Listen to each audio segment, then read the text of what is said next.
And then at the same time, we're using satellites in a way we never did to look at the broader economy in rural areas. Marshall came to me and said, I know you're doing all this cool stuff in agriculture with remote sensing, but I'm trying to get information on poverty, and it seems like you should be able to tell me something about poverty when you're looking from space. The publications got kind of a surprisingly large amount of response from the non-academic community. So we had people from the World Bank or any sort of national government emailing us and saying, could you do this for my country? Could you do this for, my region that I work in? Is this going to be the one main thing that you're doing that's beyond your normal academic responsibilities? Because it can't be like the second or third thing. Like you have to be kind of all in. And, that depends on the stage of your career and, stage of your life and when you want to do it.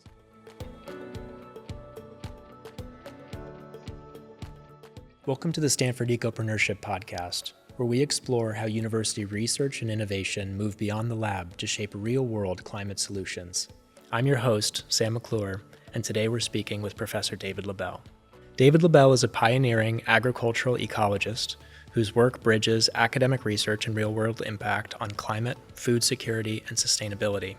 At Stanford, Lobell is the Benjamin M. Page Professor in Earth System Science and Director of the Center on Food Security and the Environment, where he leads efforts to translate cutting-edge research into practical strategies for farmers, policymakers, and global institutions. Beyond academia, along with Professors Marshall Burke and Stefano Ermon, Lobell co-founded Atlas AI, a technology company that applies satellite data and artificial intelligence to deliver insights on food security, poverty, and sustainability, demonstrating how university-driven innovation can scale into tools for global development. A question that I wanted to ask right off the bat is, you were an applied mathematics major at Brown and not a pure math major at Brown. And so this idea of kind of practical application seems to have been really interesting to you early on. And so was there a decision point there, or why did you decide to go down that path? Yeah, I think it was as simple as I liked math, but I wanted to be useful, and I didn't view math in its purest form as all that useful. And so I was in college, it appealed to me, this applied math program at Brown, and I just explored a bunch of possible topics without really knowing where I would land, but I was sort of simultaneously building up my math and statistics and kind of exploring other topics. And it was towards the end of that when I did a summer internship that I got more turned on to the environment and started looking in that direction and ended up going to grad school in environmental area. Yeah, I wanted to ask you about that decision point as well, because a lot of folks in applied math end up in, in finance, for example, or some other career track. And so what was that internship that opened your eyes to this? Or when you get to my age, I guess you can see everything sort of start early in your life that you didn't really notice at the time. I think I grew up in a family that was very much not scientists at all. It was the suburbs of New York City.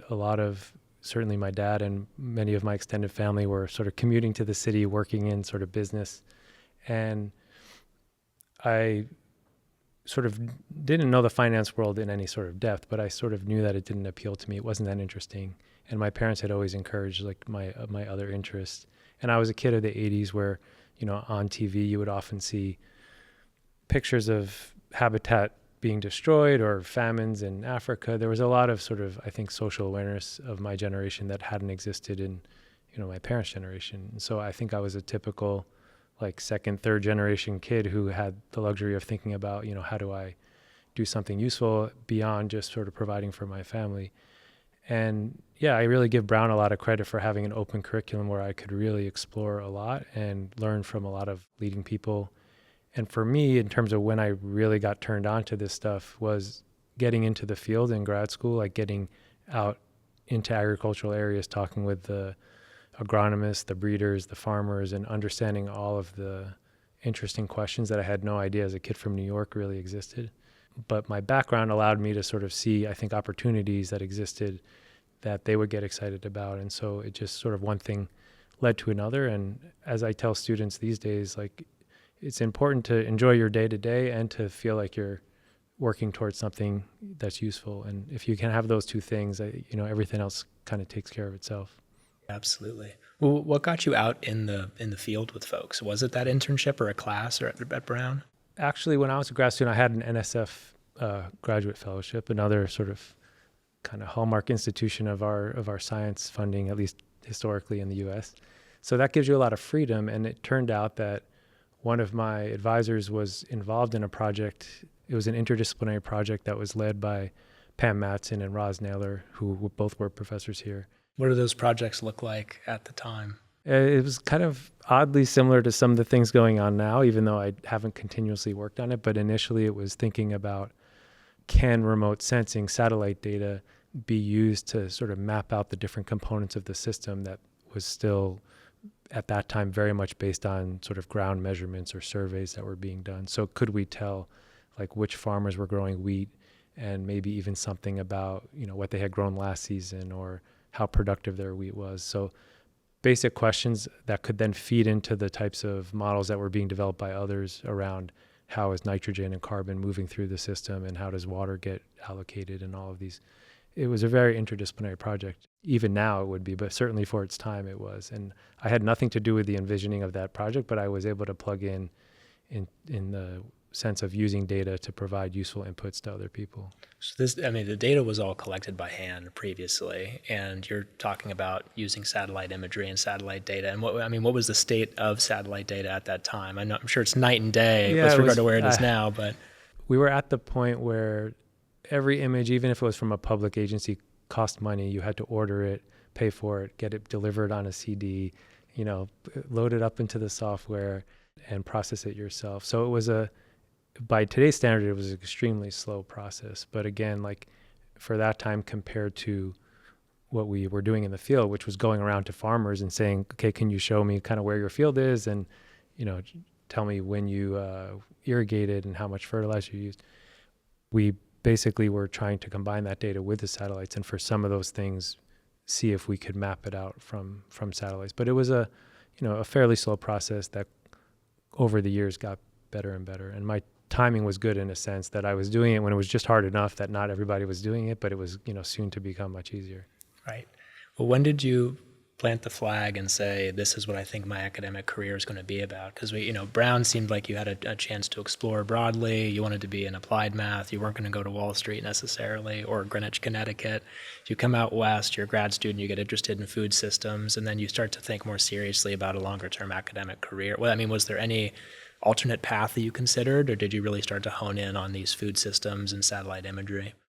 That's an interesting question. What happened towards the end of my PhD, and I give Chris Field a lot of credit, he's another mentor here, was he was encouraging me to, even within the topics I was interested in, which was data applied to food questions, to think broadly. And I think from his perspective, that meant at the time he was working a lot on climate change impacts, and he could see the potential touch points where the methods we were using could be useful there. And at the time I was finishing my PhD, a couple of things happened. One was the sort of latest satellite sensor that was supposed to be sort of the next generation failed on launch and crashed into the ocean. And funding for satellite data, so this was 2005, in the middle of the Bush-Cheney administration, was a lot of NASA funding had been redirected towards outer space. That was the typical thing like Republican administrations did with NASA funding, was like, let's look at other planets as opposed to Earth and the environment.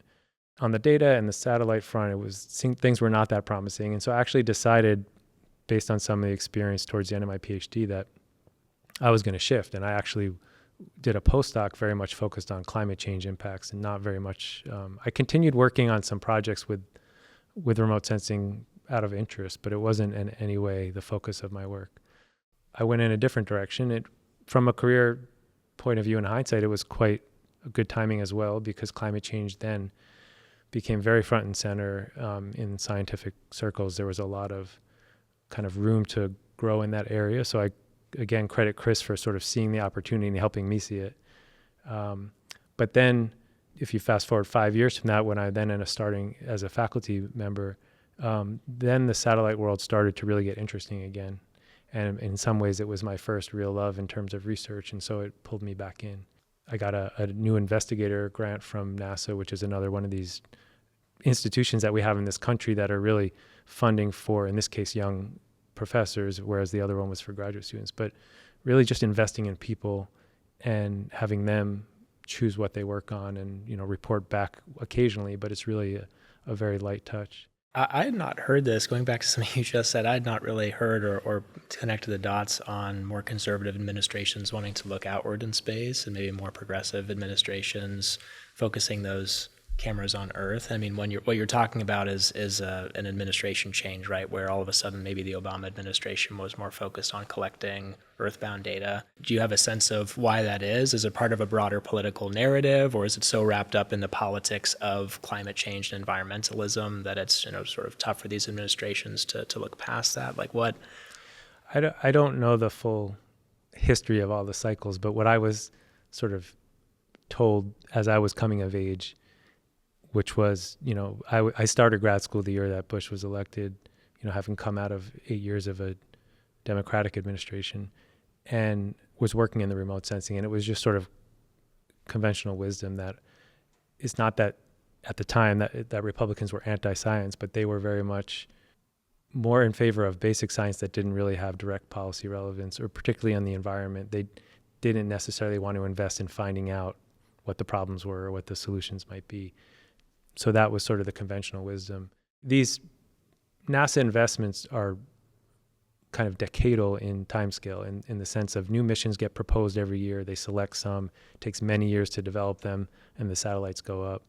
So, by the time it came to 2005, 2006, that 5-6 years of history meant that there weren't really any exciting missions on the horizon because, they had basically said, let's go to Mars or, do something else. Not that those things aren't useful, but that was typically the pivot where they wouldn't shut off NASA's funding or even reduce it. They would reposition it. And maybe there were similar things going on within NIH and NSF and other, but I don't know those worlds as well. Yeah. Now, of course, it's a different dynamic where it's we're in a world where maybe the entirety of science budgets are getting, turned down as opposed to just shifted among different things. Sure.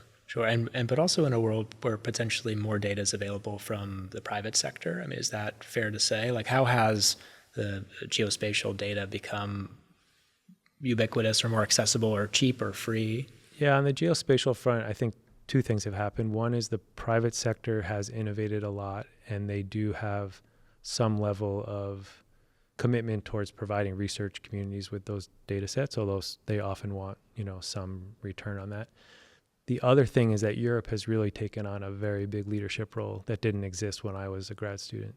So, for my group now, the chances of a data set we're working with having been generated by a European satellite is very high. They're really leaders in both kind of land remote sensing of like high resolution data where you can see individual fields, say in agriculture, and also some of the atmospheric sensors where we can measure greenhouse gases. And this summer I was at the Living Planet Symposium, which is something the European Space Agency puts on every few years. And it was remarkable, the level of excitement, the level of innovation going on in Europe. And historically I've been a very proud American scientist and like to say how great NASA is, and they have been great historically, but ESA has really done well in the last decade. I think they have made it a little bit easier when NASA funding sort of shifts. Of course, we're just talking about the data that's being collected. Scientists also need funds to pay for people to work on projects. And so typically when a European Space Agency is putting up satellites, they have, along with those investments, an investment in the people to work on the projects, and that's going to go to Europeans. Same with NASA. They'll put up satellites and they'll have funding for Americans. So even though we have free access to the European data, it's not quite the same as, a NASA's big investment in the community. Yeah, understood. I have some familiarity with using satellite data to try to measure things like tree canopy cover for carbon in a given region and participate in voluntary carbon markets. But you're talking about sort of food systems, which is slightly different. And I imagine maybe some insights are more straightforward and maybe some insights are much less straightforward. And so what are the key variables that you're looking to measure when you analyze this data? Yeah, over time it's evolved, like as the technical frontier has moved out, like there's always new things that are being shown to have some signal. When I started out in this field, it was very much, can you figure out what is growing, like just what crop was planted? Can you figure out, even in rough terms, how productive it was? Nowadays, we're more interested, I mean, those are still problems, especially in complex like smallholder systems. Those are still technically hard to do, and they require certain levels of data resolution that are difficult to get. But nowadays, we've added to that list all sorts of information on how is the field being managed? Are they tilling the soil? Did they plant a cover crop? When are they irrigating? Are they planting trees in the field? What trees are they planting? So there's a lot of, things moving down that line. And then at the same time, we're using satellites in a way we never did to look at the broader economy in rural areas. And this is something, I guess, as we get to the origins of Atlas AI, but it actually started with, in 2014, both Stefano and Marshall had both just started as new professors, and they both kind of came to me separately, and we can come to Stefano in a second, but Marshall came to me and said, I know you're doing all this cool stuff in agriculture with remote sensing, but I'm trying to get information on poverty, and it seems like you should be able to tell me something about poverty when you're looking from space, which is, I think he was partly inspired by seeing Give Directly, which was a nonprofit claim that they could look at which types of roofs were in different communities, and they were giving money to communities that they thought were poorer based on the roof type, but without much validation at that point. So, Marshall's instincts were right. I think over time we've shown that you can actually tell a lot about a community. Just like if you were to drive through a neighborhood, you could probably get a sense of how wealthy it was. So nowadays, when we think of food systems, we're thinking about not just the, plants and animals being cultivated and domesticated and managed in the farm areas, but also about the community level information on sort of what does the road infrastructure look like, what kind of houses are people in, and those sorts of things. Yeah, absolutely. And Stefano had a similar kind of inquiry. Well, Stefano was interesting he had a kind of an opposite in some ways query, which was like, we have some cool stuff going on. He didn't maybe phrase it that way, but like there's this stuff called deep learning that's getting popular. This was 2014. And I was, okay, explain to me what deep learning was. And when he explained it, it made sense because of my math background, but I was like, that sounds like a funny name to call that. I mean, it sounds like what we've always been doing, but it was very specifically the idea that even though these kind of concepts were old, like neural networks were old, that the data being put to them were now transforming them to something quite useful and for a whole bunch of different types of tasks. So his ask was like, we have this deep learning stuff. It's useful for computer vision at large, but nobody's really applied it to satellite data, and I heard you work on satellite data. So I was in a sense a matchmaker of like, yeah, I've been talking to Marshall about how do we measure these things. We don't know really how to measure them yet. Maybe some of these methods would be useful for that. And this is sort of probably a classic story of like collaboration on Stanford's campus, where you have people in close physical proximity, very familiar with something they're excited about, wanting to know, what is possible in a different area. And we just started meeting together as a kind of a threesome to understand what's possible. We had some students that were interested as well, and that kind of led to the seeds of innovation, I guess, in terms of what led to the company eventually. Yeah, I would ask a very specific question. Was it a bi-weekly lunch meeting at the faculty club, or a beer off campus, or a rotating dinner at your house, or was it something less structured? How did you set that up? When you're collaborating with computer scientists in particular, you got to be efficient with your time. They don't have long casual lunches like maybe some of us, it would have. So what we did was, I think we set an hour each Friday where we would get together, and we would look at results, and we would suggest some new experiments for the students to run, and then we would come back. And it was just a cadence where initially there was like 2 students with us, and then some others got wind, and there were more students looking for other projects. So we had some other ideas, and it kind of grew to the point where we couldn't really manage it. So we started a class where we would like commit ourselves and also have like be able to displace some of our other teaching by doing that. But it was very much a no catering, no chit chat. It was really just like intellectual, conversations. Yeah, no, that makes sense. And I'm curious too about just the amount of data that you have access to, if you could put orders of magnitude on it. I mean, from 2005 to 2010 to 2015, and maybe I'll ask you this question later on about the present now, but was it like, so you made this comment about how that we had these deep learning models, but the data now enabled them to be useful. Is it because there was 1,000 times as much data, 1,000,000 times as much data, or was it some other aspect of the data that was higher quality that increased utility, a bit of both? In the world of deep learning, it was, Fei and others had all of this effort to generate very, very large data sets that were, carefully labeled and led to the deep learning revolution within computer vision, sort of writ large. Within the satellite world, what was really helpful was we had transitioned from the system I described where you would order an image and it would come on a CD. So the first step was that became free. You would order an image and it would come on a CD, but you didn't have to pay for it. So you could order a lot of images. Then it became like an FTP download. But eventually what happened was Google stepped in with their philanthropic wing of google.org and developed a geospatial platform. And I think initially the motivation was to look at deforestation and monitoring deforestation as a service to humanity.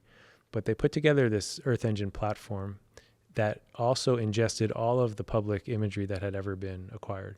And so now you could go to, and this was around 2014, I might be a little bit off on the dates, but around that time, it was kind of a new capability for us where you could go anywhere in the world and say, I want to know basically every satellite image from this list of 5 satellites that has been acquired over this period of time, and it would instantly return you all that data.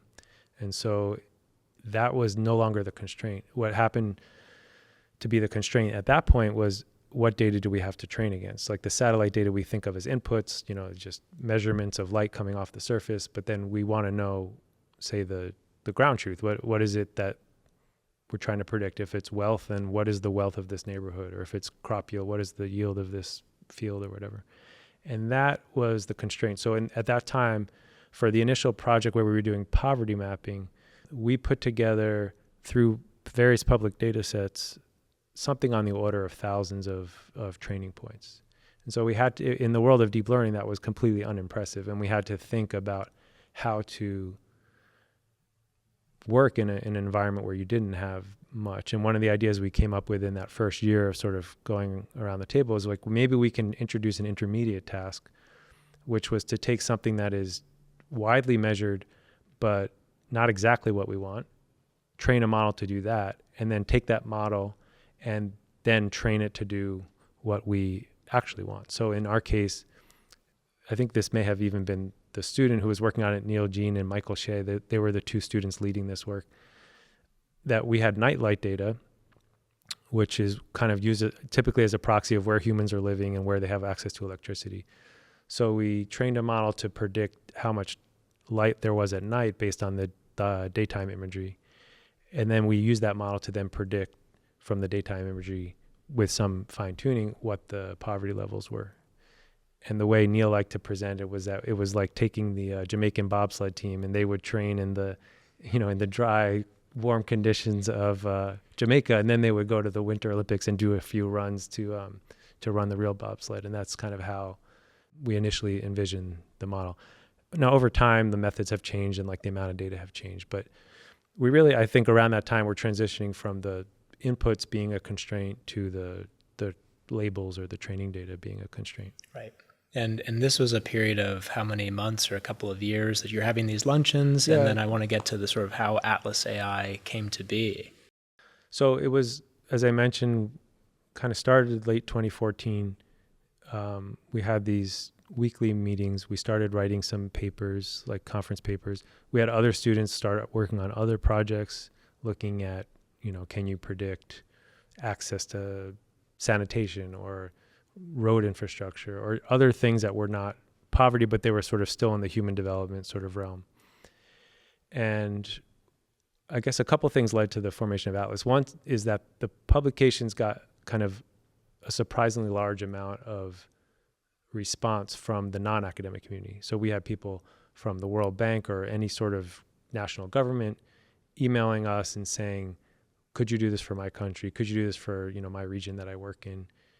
And so there was, some really clear demand out there for the types of things we were doing. The other thing that really led to it was, and this maybe is just a kind of a nice happenstance, but the Rockefeller Foundation, who I had worked with on some agricultural stuff historically, had a new leader, Shah. He's still actually the president of Rockefeller, but he had just come out of USAID. He was the new head of Rockefeller, and he had a couple of big ideas for what Rockefeller should do that was new. And one of them was basically this idea of data for development. Because at USAID, he got a really firsthand look at how poor the data were in many of the areas that we were working. I mean, this is the same motivation Marshall had for trying to figure out how can we do this from space. The same motivation I had always had, how can we measure agriculture from space, is because it's just so hard to get data on the ground. But in his case, he's thinking at USAID, like, how do we, triage communities in terms of providing assistance?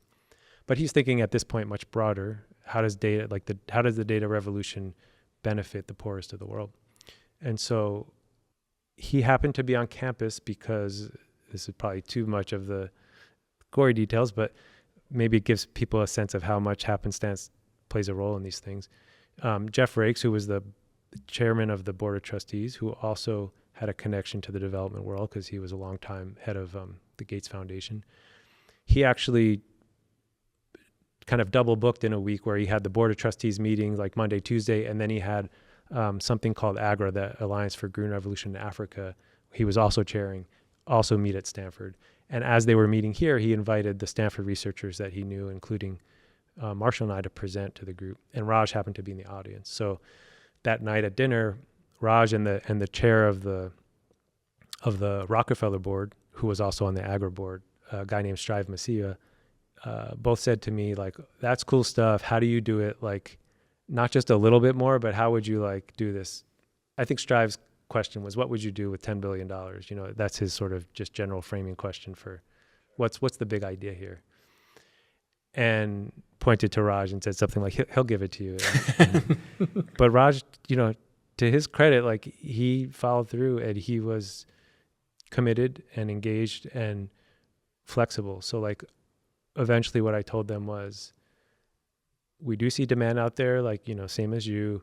We think these technologies, probably not today, but very soon could be very helpful. But it's not really consistent with the university to try to do it all within a university.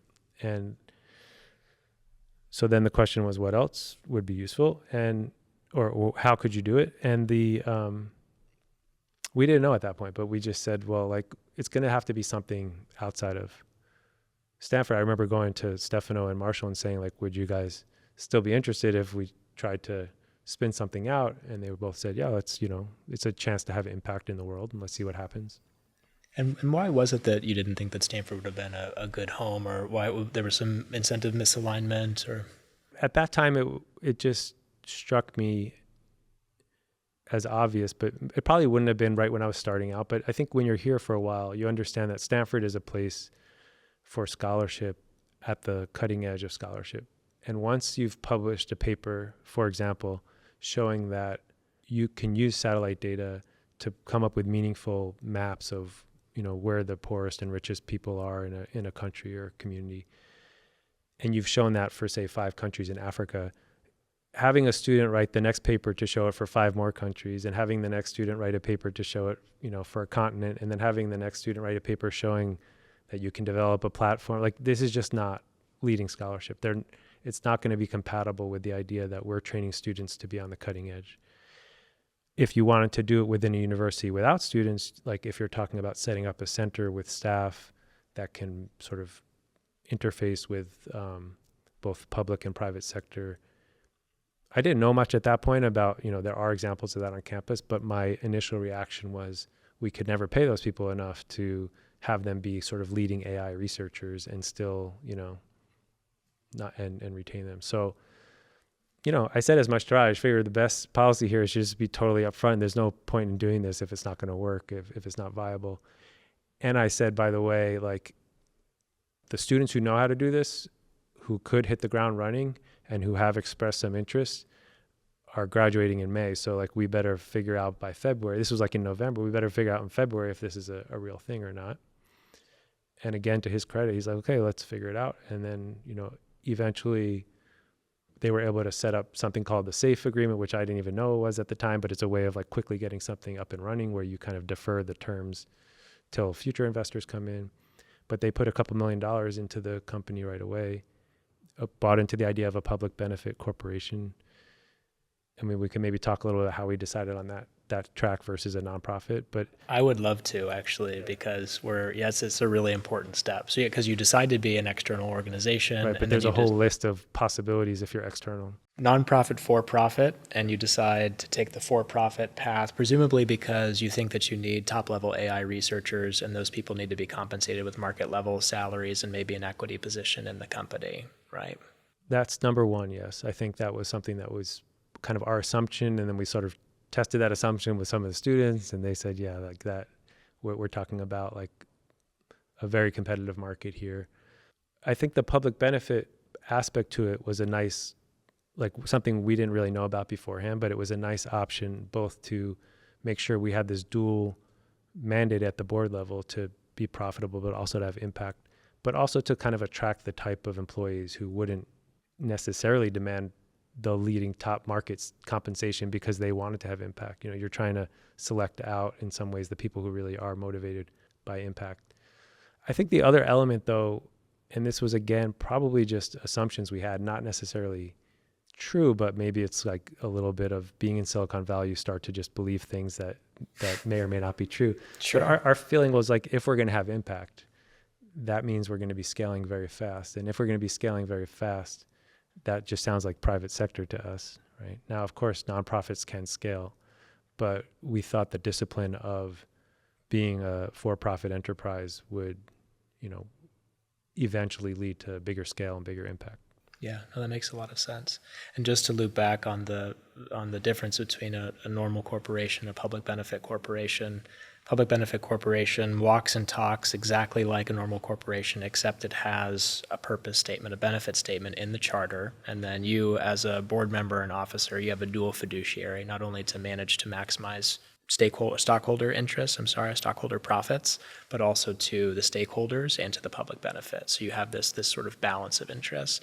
And I imagine the conversation with Rockefeller was that they might have, I don't want to say more interested, but they are certainly very comfortable funding nonprofits, right, through the grant framework. And I imagine that this for-profit startup funding thing is relatively new for them, but that the public benefit might have made this slightly more interesting to them. Is that a sort of a fair assessment?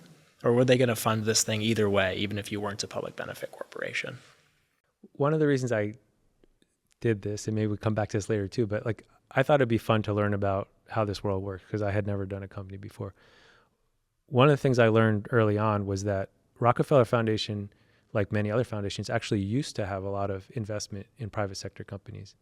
And then they sort of did away with that practice because the foundations viewed it as being sort of kind of diluting their impact in the world. Like basically, for whatever reason, they decided that it wasn't their comparative advantage to be investing in the private sector. But when Raj came in, he said, we should reopen this toolbox basically. And so they have what's called program-related investments, where they do want to get a return, but it has to be something that would benefit sort of their overall programmatic interests. And that's where we fit in. So we were actually the guinea pig of round 2 of that kind of PRI world.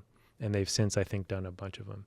So for them, the important thing was that it was program-related, not so much that it was a public benefit corporation. And I think that they had a seat on the board so that they could help shape the direction of the company. And I should say, from one of the things Raj did that was very important for us is that he immediately put one of his top VPs, a guy named Zia Khan, on the Atlas account, say. And Zia was from sort of very quickly after that initial conversation, he was our point person. He was kind of our champion within Rockefeller, but also sort of the board member that sort of helped us work through things. And he has been very, very effective at, helping keep the company sort of on that dual track of both the impact and the profitability. So we've actually never really had at the board level, we've never had a huge amount of tension between those two. There's been some, of course, like, do we continue working in developing countries or do we pivot to the US markets and things like that? But, ultimately there's been a balance. And I think that's because we have Zia and Rockefeller on the board. We have the founders and also our CEO very much sort of aligned that the impact is important. And our other investors came in understanding that. So there was never any sort of bait and switch type of feel for anyone. Yeah. No, that's terrific. And I actually really wanted to ask you this question, so I'm glad you sort of brought this up, because the team of Atlas AI is larger and in some ways more complicated, but maybe also in some ways more powerful than other teams that we see. And the two typical paradigms are either the professor starts the company and then leaves the faculty position because they want to do the company full time, and that makes sense. And then they say, okay, I'm the CEO of this thing, I'm running it, I'm doing nights and weekends.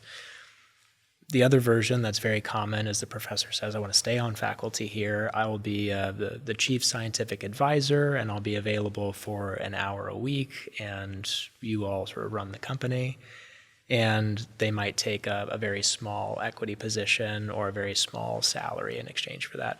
You have 3 professors involved in this, and you have a CEO, and Rockefeller's coming in, and you've hired this talented team under you with your initial capital. So how does it work, right? Like who is really involved in the day-to-day? How do Stefano and Marshall support you, because you seem to be sort of the leader of the tribe there from the academic side? How does the CEO effectively run the business when there is this sort of oversight from Rockefeller and this academic team, which probably has a powerful voice in the boardroom? I am the director of the 3. Like I am the member on the board, because when we started this company, they were both untenured faculty, and I wouldn't with good conscience put it on them. So it really wasn't even that much of a discussion, but we all 3, were involved from day one. If one of us had expressed a desire to take leave and take it on, we had this conversation. If one of us, I think the other 2 would have rallied behind it and said, that's great, take more equity, do whatever you need, we're behind you. I think none of us, maybe not for exactly the same reasons, but none of us had that desire. I think for me at least, and I think for the others, it was the feeling that I know what I don't know, and I also know that I don't even know everything I don't know. And, getting out into the world of what I thought we had to do, which was really get out and figure out how are people going to use this? What do we need to develop that would make it, usable at both the nonprofit and the profit world that wanted to use it. I don't have those skills, and I don't want to, put everybody at risk by me learning them on the job. And of course, there were things that were tying me to Stanford that would have been maybe hard to temporarily cut off. But for me, it was more about not thinking that I was the right person for the job. If we had been developing a company where we had a very clear technology that we wanted to develop, that we could see very clearly what the market fit was or who the acquirer would be, I think that a lot of startups out of Stanford have that kind of model where a professor can step in as CEO and for a while, direct the development of a very clear product line, not really have to engage in too much market research or discovery and all of that, and then hand it off and then come back. But that was something that we talked about. But ultimately, I think we all felt that with each of us putting our day of a week of time that we have for outside activities into it, we could manage. So initially, we basically carved up the responsibilities and until we got a CEO.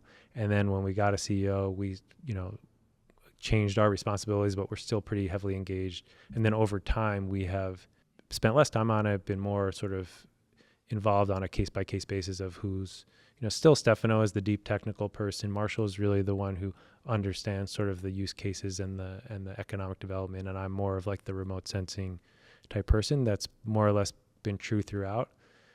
And then I handle more of the board issues of team dynamics, strategy, all of that. How did you find the CEO in the first place? Was it a broad recruiting process, or was it another sort of happened to be sitting next to someone at a dinner kind of situation? We were all quite new to this. We didn't have deep networks in Silicon Valley. We didn't really know that much. And Rockefeller, actually, one of Raj's old, I think, connections was a Silicon Valley veteran that he connected us to, and that person helped to lead a search for a CEO. And so in that first year, as we were getting the company up and running, we had a search ongoing. That ended up with, I'm trying to remember exactly how long we went without a CEO, but then we had a CEO, and we're now on our second CEO. So we went through a transition about 5 years ago. It was like during the pandemic that our second CEO came in, and that's been the same CEO since then. And actually, it turns out that the person who is the current CEO was somebody that Zia from Rockefeller had connected us to very early on, because he was an old colleague of Zia's, and he was also in the Bay Area and helped us sort of put on paper what the vision was and help us sort of articulate it. But he had his own job, and we didn't even at the time really even think to ask him, not necessarily that he wanted to do it, but like we just sort of assumed that, we put out an ad and whoever wanted to apply would apply. We didn't like go out headhunting. That's how we did it. But, in hindsight, I think the three of us didn't really know what we were doing. We were really leaning a lot on the people that we were put in touch with and like how the process should work. I think the thing that's hard to appreciate when you're an academic is there's all sorts of skills that are needed in the private sector that aren't necessarily needed in academia. And we didn't really know how to evaluate those things. Yeah, no, understood. Well, I want to come to the core value proposition too of Atlas AI. And if you remember off the top of your head, I'd love to ask about the benefit statement as well. Or, if you're able to paraphrase what the benefit statement is. But you have this amazing technology. There's this proliferation of data, that the timing seems right. These conversations are happening. Rockefeller's interested. And so did you have a sense of where the product was going to head on day one? Or it sounds like it was still in a bit of an experimental phase where you're thinking, okay, who's the customer going to be and what exactly are we selling? So any light you could shed on those early conversations and where you've landed now, I think would be really interesting. Sure. The only thing that we knew day one was because Rockefeller kind of directed us to focus on Africa. Our initial work had been shown for Africa. They were very invested in a bunch of investments in Africa on electrification, on food security, on all sorts of things. So our initial direction was A, to develop a bunch of data sets for the whole continent, and B, to look at use cases within the continent. And so that was our initial focus. The mission statement was something along the lines of using AI to improve the lives of the poorest parts of the world, something along those lines. It was pretty generic. It maybe had something with the flavor of better decision-making, more investment. The thesis was basically that one of the reasons standard of livings weren't higher is that so much business and investment is scared away because there's so much uncertainty. They don't really know what they're getting into, and it's viewed as just being way too risky. And we thought with better data, you can de-risk a lot of things. You can know that actually these communities are perfectly able to support, say, a big infrastructure investment. They would be able to pay for their electricity bills, things like that. That was the initial kind of focus, but we didn't really know who would step up to the plate to engage and what kind of value creation would we be able to capture some part of. So there was a couple of different, I think, possible ways to fail. One was that you come across somebody who's really excited about using the data, but just is used to getting data for free or thinks it should be free and thinks have somebody else pay for it, I'll use it. That's one kind of situation. Another one is where they're willing to pay for the data, but they're willing to pay for it one time because they just need to know, say they're making an investment in infrastructure or they're deciding which part of the country to expand into, but they're not going to need to know that information in another month or even another 6 months. Maybe in a few years they'll want to know it again, but it's not like they're willing to subscribe to some sort of data service because it's not like a recurring decision that they made. To me, those were the big two, especially when you get into developing countries and you're working with organizations and they see a company coming in from America, they don't expect to pay for much of it. They want somebody else to pay. And this was, something you'll hear a lot working in a developing country. It's not that people don't think things have value or should be paid for. They just don't think they should be the ones paying for it. Sure. Like, it should be a third party or somebody, oh, you should be donating it, et cetera. But the second thing I mentioned of like, what's the business model to get recurring revenue? I mean, this has plagued the geospatial industry writ large, I think, all over. There's been very few geospatial companies that really have come up with a way to generate revenue that is enough to cover, the cost of operating, much less expanding. I think part of your question, over time, what's happened is we've broadened our view in terms of where in the world we're working, what kind of companies we're working with. We still make sure to work with companies that are aligned with our interest of improving lives. Like there's all sorts of ways you can use data to not improve lives. So we try to make sure to do that. And is that in the benefit statement, or what's the? Yeah, I don't exactly remember. That's the okay. benefit statement. It should be something along those lines, but we're not interested in like figuring out, where to sell the next pack of cigarettes or things like that. As far as, I've heard that the proximity to other professors that are working on similar things, or proximity to the Stanford ecosystem, has all been very helpful in getting this up and running, even for a first timer such as yourself. But I am curious if you thought about one change that Stanford could make at an institutional level to make this easier for the next faculty person such as yourself to start a business. Is it access to information? Is it access to resources? Is it something else? Like what would have helped you on your path? In some ways, it's very much what you're doing with the booklet you created in the series, is like just sort of a how-to guide for somebody who's new to it. What are the options? And actually, at the time, the best I had to go on was the Office of Technology Licensing had sort of a kind of a menu of options for when you're trying to license technology, even though the technology we had developed wasn't patented, it was open source. That, like a guide, is very useful, and I think helping in terms of networking, both on potential investors and potential executives, like, helping to find good pairings for academics to work with to help develop business ideas. I think those would be smallish changes that would be very helpful. I think the kind of larger cultural change, and I think the school is maybe doing this in some way, is to really try to put a spotlight and celebrate the non-monetary benefits of starting things up and the non-sort of monetary reasons to put a lot of time into things. I guess I have the sense that the culture here is very much that student, like people who are PhD students or postdocs or even young faculty, like if they're to leave academia, they might as well go and make huge amounts of money.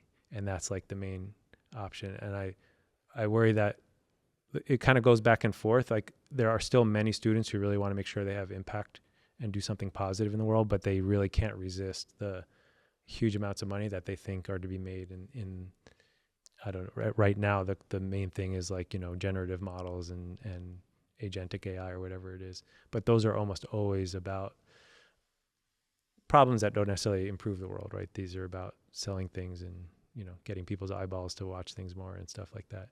How do you talk about impact at Atlas AI then? You mentioned that it comes up in the recruiting process. That's important for a lot of folks that have 3 different offers, and it helps you level up maybe to something that is financially more lucrative somewhere else. But as a PBC, you are required periodically to talk about impact and to report out to your stakeholders. So how does that conversation happen at Atlas AI?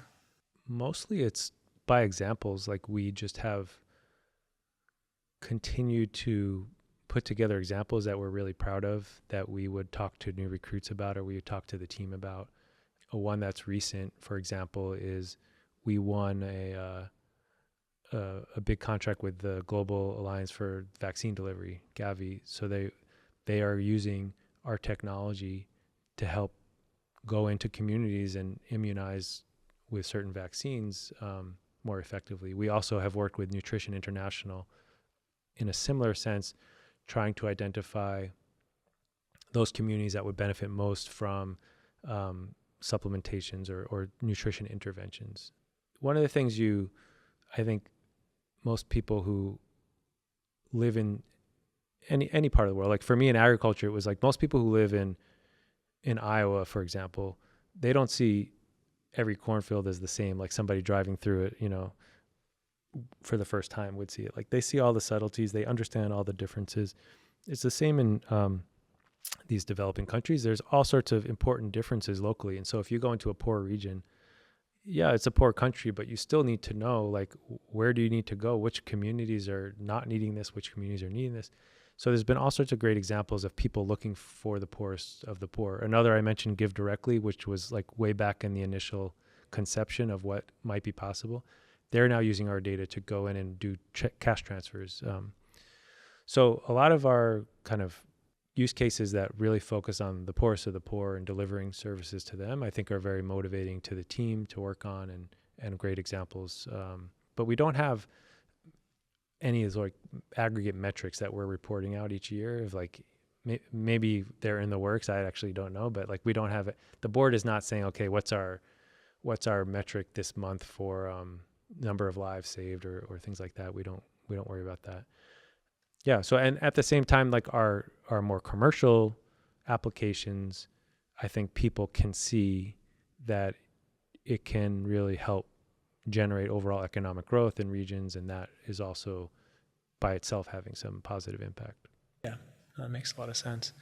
I want to ask one more question, which is just around your journey as a founder, or maybe you'd be so kind as to speak to Marshall or Stefano's journey as founders, and mistakes that were made, slap the face moments, what you wish you had known, or if you were an associate professor listening to this episode, thinking about maybe starting something up in a few years, what's that one piece of advice that you'd like to share with that person? Yeah, I guess the way I would think of it is, if I were to start up something now, like let's say I was to do spin-off number 2, what would be the questions I would focus on? First off, and we did ask, I think this of ourselves, is like, do we have the energy that is required? It's going to take a lot of energy. There's going to be all sorts of troubleshooting, things that you can't anticipate, and, from all sorts of angles. And we went in sort of notionally understanding that, but maybe not even the magnitude of what was needed. The way I viewed it back then was, it'll be a nice change of pace. It'll teach me a lot of new things that I wouldn't learn otherwise. It may even feed back to my research creativity because I'll meet new people, see new problems around the world, et cetera. In Marshall's case, a lot of the data we've produced has actually fed back to his research. Like, we were really concerned initially about the potential tension between like our research objectives on the Stanford side and the company objectives, and making sure those were two totally separate and independent things. And that hasn't been a problem doing that. In some ways, it's made it easier to make them separate, because anything that fits better in Atlas, we just sort of send that way. And so that's work. But to your question, I think the first thing is like, is this going to be the one main thing that you're doing that's beyond your normal academic responsibilities? Because it can't be like the second or third thing. Like, it has to be, you have to be kind of all in. And, that depends on the stage of your career and, stage of your life and when you want to do it. So that's the first thing. Like, I think the other thing that in terms of like maybe things we underestimated was the complexity of an organization. I mean, we're sitting here in the GSB, and so it's like people here study this all the time, and we should have been much more aware than we were. But like, the complexity in a university is actually quite simple. You have like a PI, you have a bunch of PIs maybe working together, you have postdocs and students underneath them. The postdocs and students may have like differing views on what the exciting areas should be working on, but that's fine. Like, then they pursue those and they go off and do that themselves. If you're in a company and the people have differing views on what should be done, it's a whole dynamic you have to manage. You have to make sure you have a leader who can really manage that dynamic, cultivate it, but, be clear about it. And then also, we didn't always have the focus that we should have had as a company, because we were still, and this is, I think, very generic issue when you're in a startup, like, how much do you focus on one thing versus how much do you keep your options open? And one thing that some companies do that we did not do was say there's like one or two anchor customers that we're just going to make really happy. We're going to understand really well their problems. And then we're going to decide, like, can we scale that up? Are there lots of other customers like that? And make sure those like one or two anchors are like big names that other people will recognize, that we didn't really do that. And I think in hindsight, we probably could have done a little bit more of that. we, maybe because of the public benefit side of things, we had a very tough time like saying no to some things that were small and thinking that maybe that'll grow into something bigger. But, in the end, there's a level of prioritization that's needed. I mean, it's not that in academia we don't have to do that either. Like the best labs here, I think, are good about that, like not trying to do too much at once. But I think in academia, there's more leeway and there's more sort of benefits to being diffuse if something, pops up. But in business, like you have a runway and you can't afford that. So I think having a little bit more of a process in place to get through that.